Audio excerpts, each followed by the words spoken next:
Okay, up first is a 7-drawer Machinist toolbox.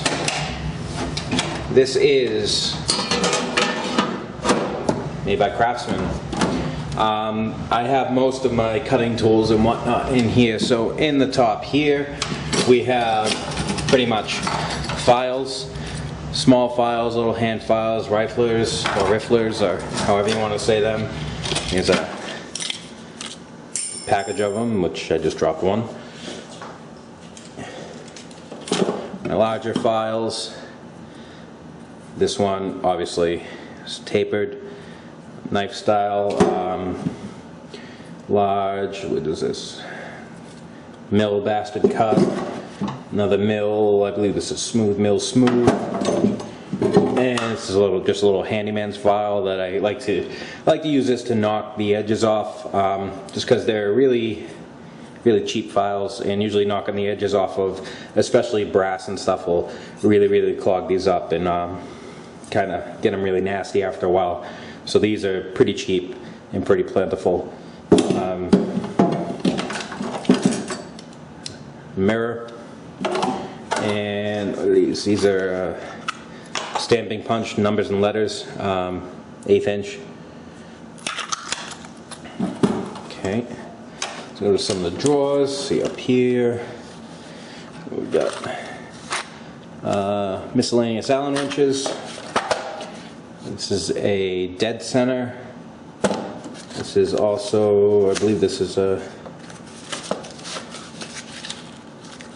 yep, it's another dead center, never been used, brand new.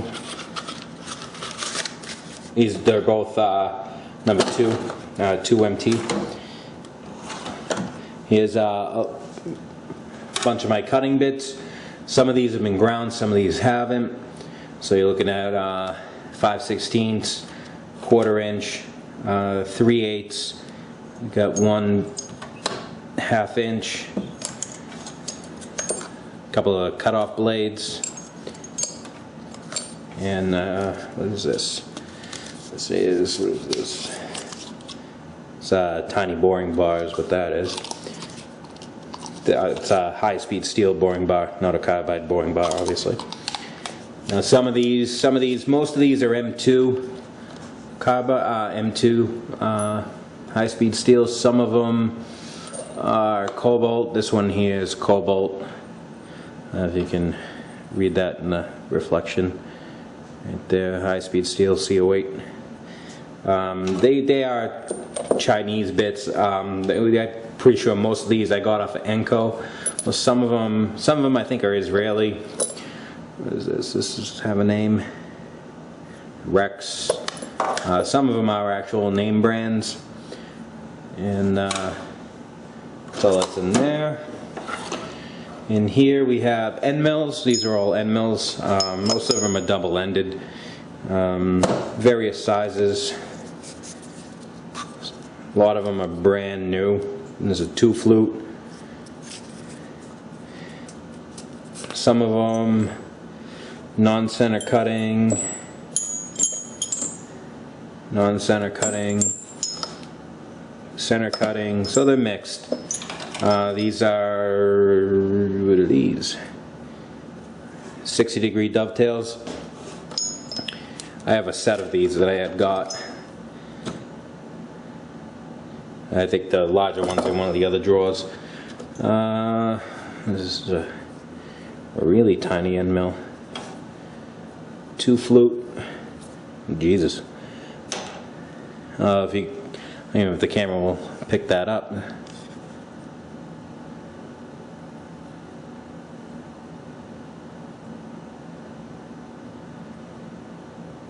See how small that is. More for like engraving or something like that, I guess. I'm not sure. Most of these I picked up in one giant lot. Actually, here's one that hasn't been used. Extra long, 4 flute. These are carbide inserts of various different configurations here. These ones here look like threading inserts.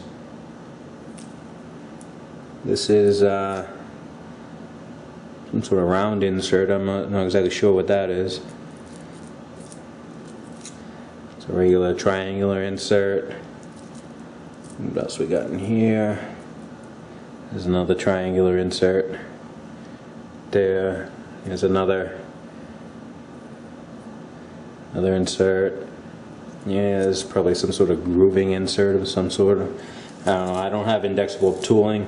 I believe these came with the other toolbox that I got.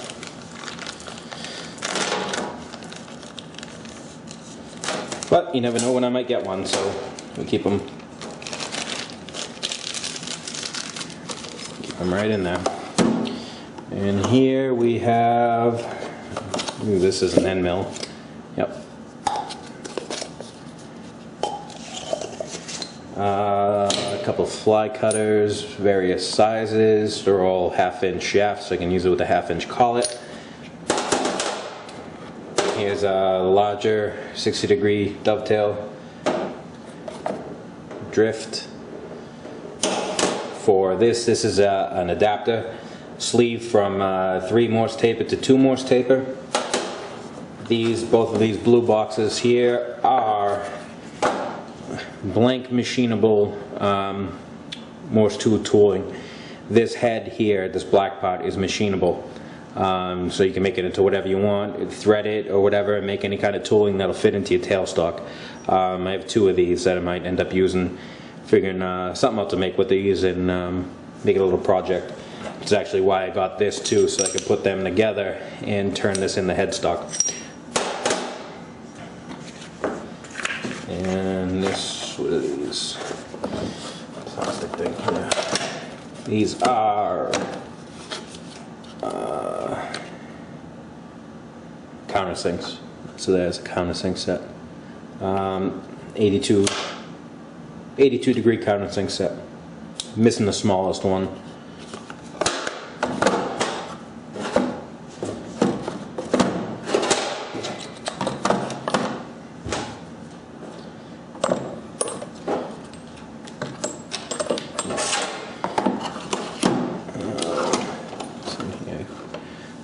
Tilt you down a little bit here. Kind of a little bit of a drill drawer here. These are show them what's in here.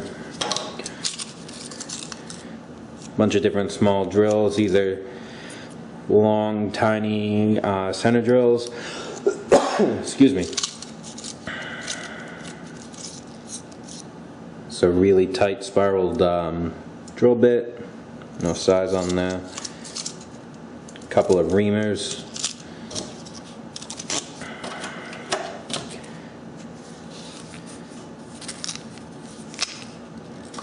These are really small drill bits.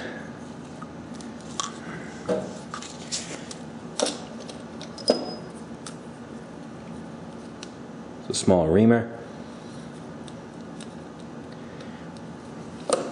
Various center drills. Here's a long one, little shorts, miscellaneous drill bits. These are burrs, burr. It's a countersink.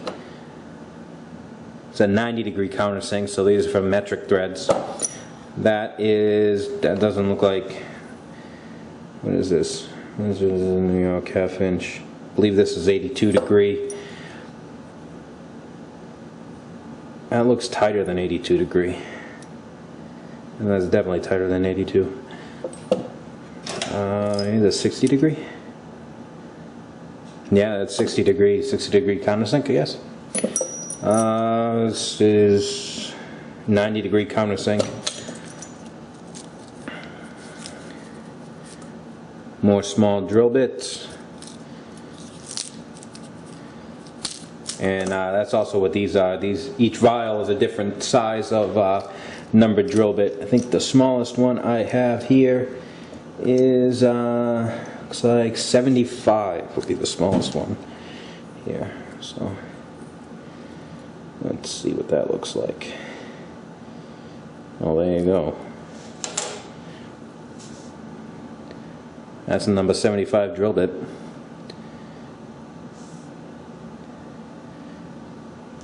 are obviously going to use that in one of those probably precision drill press type things for jewelry and scientific equipment, or a handheld pin vise. These are good if you're a model maker or something like that. Drill bits this small are extremely handy and work very well in Dremel tools, in addition to the handheld pin vise. Various punches. This is center punch. This is just a straight punch. These are all straight punches. Tap, handle. The center finder that I made. These are kind of mongrel taps that don't like to fit anywhere. Actually, this one's a pipe thread. Yeah, quarter 18 NPT. This is also a pipe thread.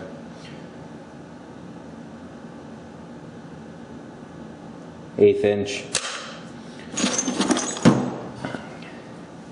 And the bottom drawer here. Clamp. Never know when you're going to need those. These are boring bars for 1/4 inch bits.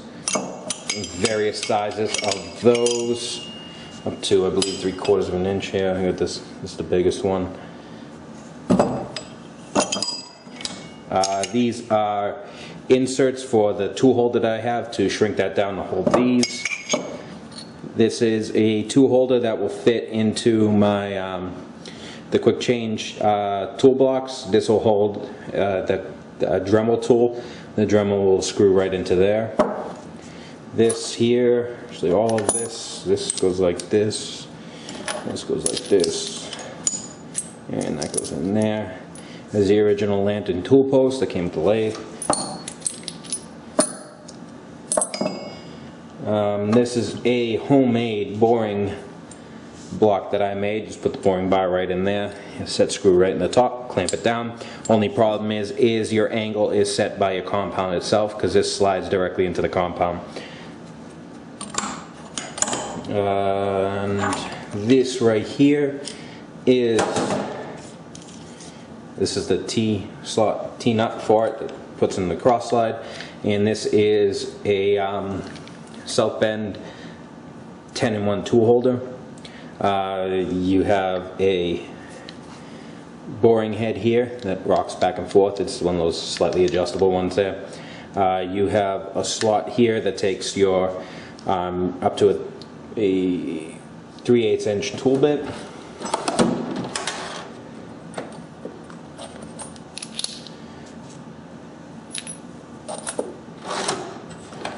You also have, if you can see in there, it takes a cut-off blade. Let's see if these fit it. Actually, these are a little bit too short. Maybe this one is. Maybe this one will fit. Yep, that one fits. Take your cut-off blade, and then see this V, this whole side, these 4 screws loosen out, this head gets pulled out, and you can clamp a boring bar in there. And these 2 screws right here, set screws, are feet that adjust this to center, up and down. Now once you get this, this does need, depending on your lathe, need a spacer block, which is what this is. And that spacer goes over right on top of the compound. Now depending on your lathe, your swing, whether it's a 9-inch or 10-inch or whatever, the thickness of this will vary. The reason is once you get this on and set to center line, what that'll allow you to do, that'll put this tool on center line, and then when you go to use your boring bar, your V slot is over here, you flip it completely upside down, and then this slot will be on center, so you will never have to adjust your center once you get this completely set. So that's kind of the theory behind it. It's a neat little piece. They come up from time to time on eBay. Sometimes they fetch a pretty fair price for them. Again, this one I was able to pick up cheap, or cheaper than you would think. Okay, so that's it for this toolbox here. So let's get, oh, that helps if I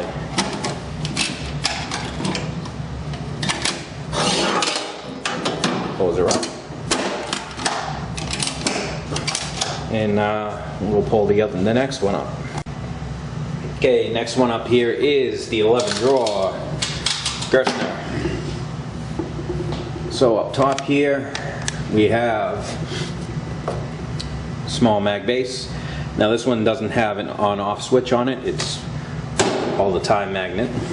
And here we have a really tiny mag base with a push on and off magnet. Now a lot of these tools here, anything, especially in the next toolbox, I had gotten from a member of my wife's family that had passed away. He was a machinist, and his son gave me his tools. So let's see what else we got up here. An indicator holder.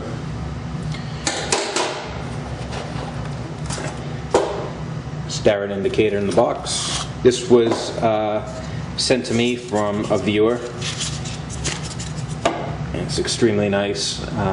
Starrett indicator. 1/1000th of an inch graduations on there, and it's super smooth, and I really do like this indicator.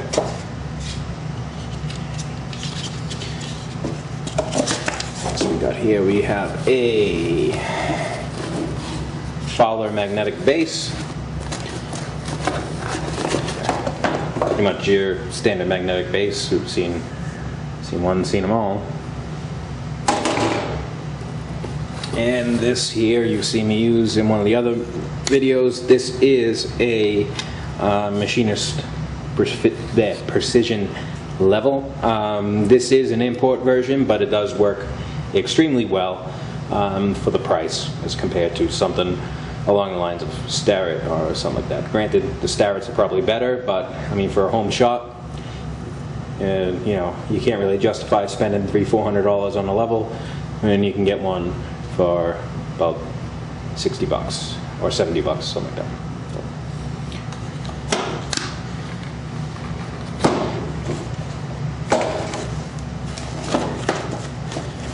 Put all these back in their home.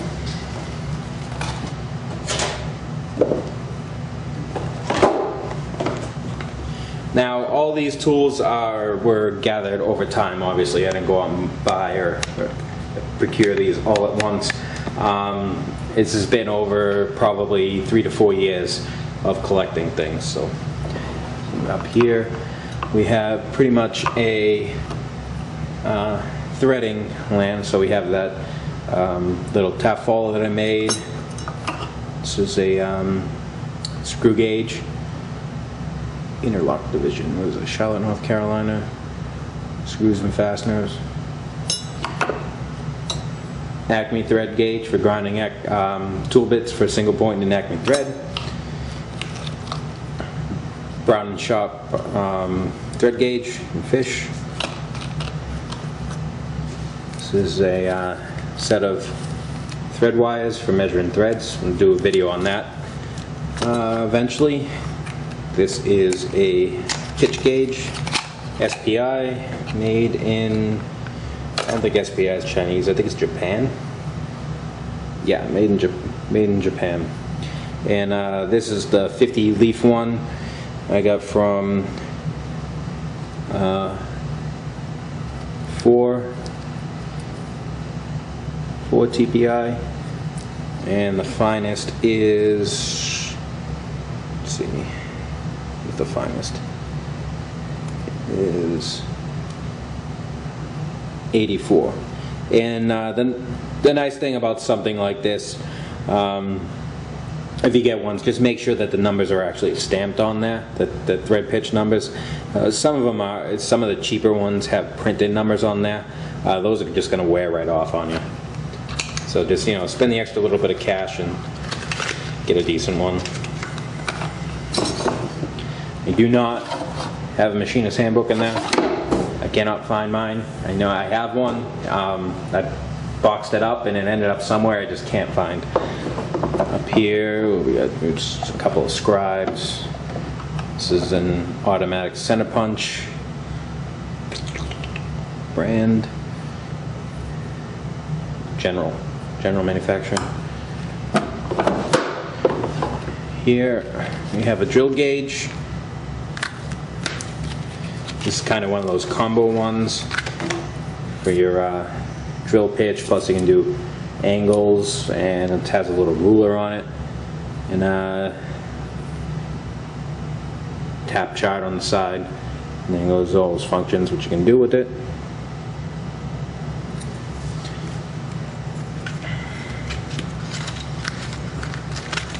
That is a general, by the way.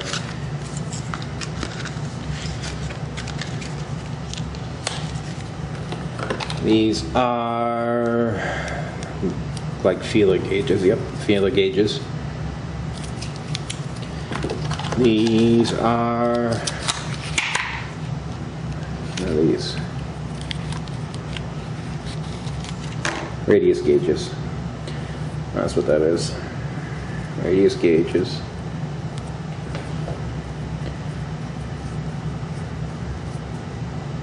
Both inside and outside radiuses. These are Mitutoyos. It's a good brand.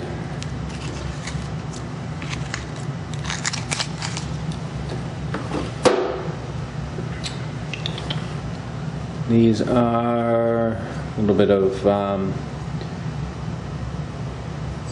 Machinist square. I don't actually, this doesn't look like a Machinist square. Swanson. No, Swanson. I believe this is a Carpenter square. That's a Carpenter square. It's not a Machinist square. That's a Machinist square.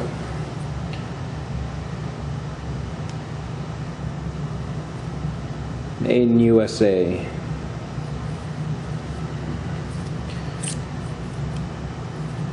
No name on it.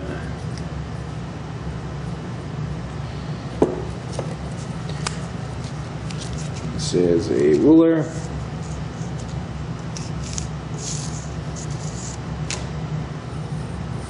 It's a Mitutoyo ruler in hundredths, tenths, 30 seconds, and 64ths. I believe that's a 5R. Yeah, 5R.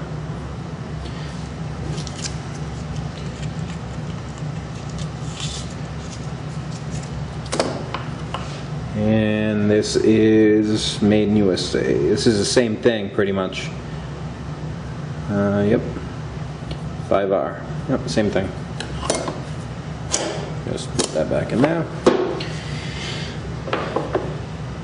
We have in here, this is a Starrett last word indicator. Very handy. I do like to use these to indicate the bores and stuff if I'm trying to dial a part in on a 4-jaw or of some sort after doing a bore and removing it to do another operation. I got to put it back, get that bore perfectly in line, or even to adjust the tailstock and the height. I used this in that video. There's some extra points, the holder for it. I think it's missing the rod. I think that's what's supposed to go here. That's not this, is it? That's not that, no. These, I think, are extra points for that indicator. Actually, that's for a regular indicator.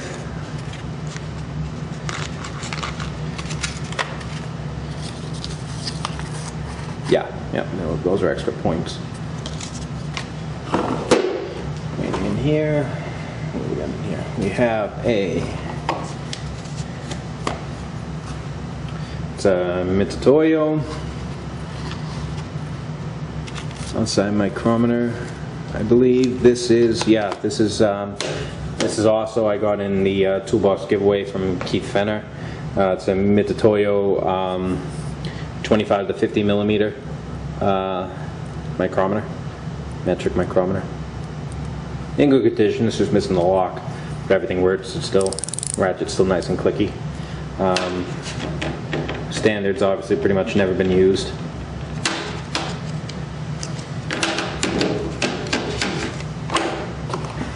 And then here we have Lufkin.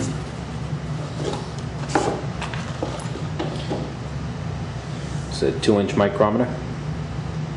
It's It's a standard micrometer, graduated in thousandths of an inch. It's not a no friction thimble, no ratchet thimble. It's pretty much a standard micrometer. It's a good weight though, very good weight and comfortable in your hand. Let's tilt you guys down a little bit.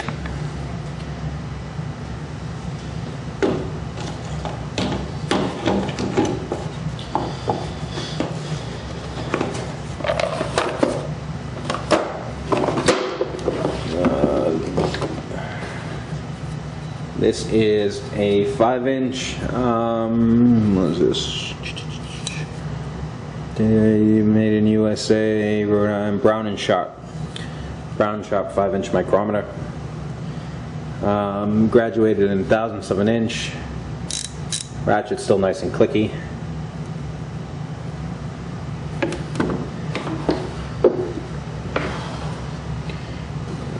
We got a Starrett 3-inch micrometer. Ratchet still nice and clicky, nice and loose. It's graduated in 10,000ths of an inch.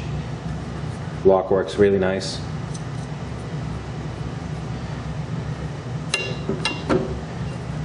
And this is a 6-inch Starrett micrometer. Pretty much a twin of the one that you just saw. It's just 6 inches. Anvil faces are still pretty nice and clean on there.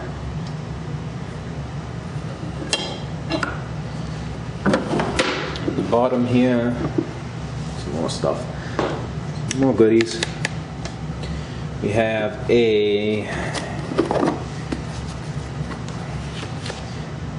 it's a Toyo 1-inch digital micrometer. This has a friction thimble.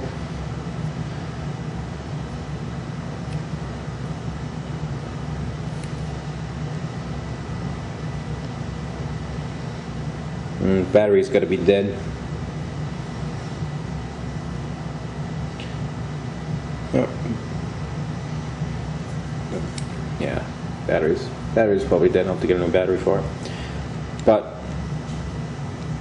everything works nicely. On the barrel itself, it's graduated in thousandths, but obviously it's sharper than that because it's digital. It's 100,000ths of an inch.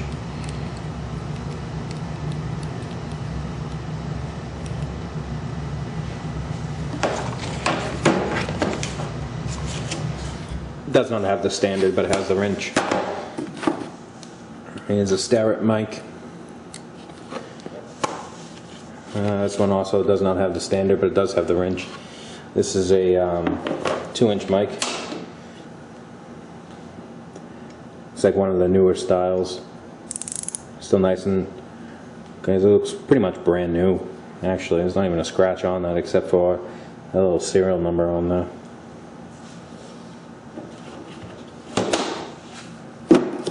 So I have a 12-inch rule, SPI, and a 5R, so it's graduated the same as the other ones. It's 12-inch. And this here is a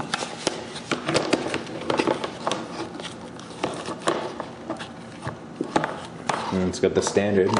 This is a 4-inch hub micrometer. You can see it doesn't look like a regular micrometer.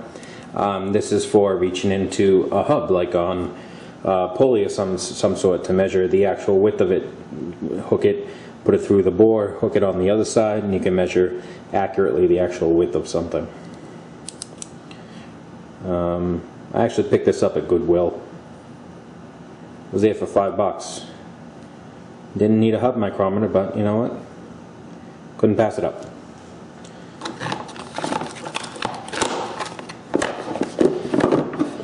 Okay, so that's it for this guy.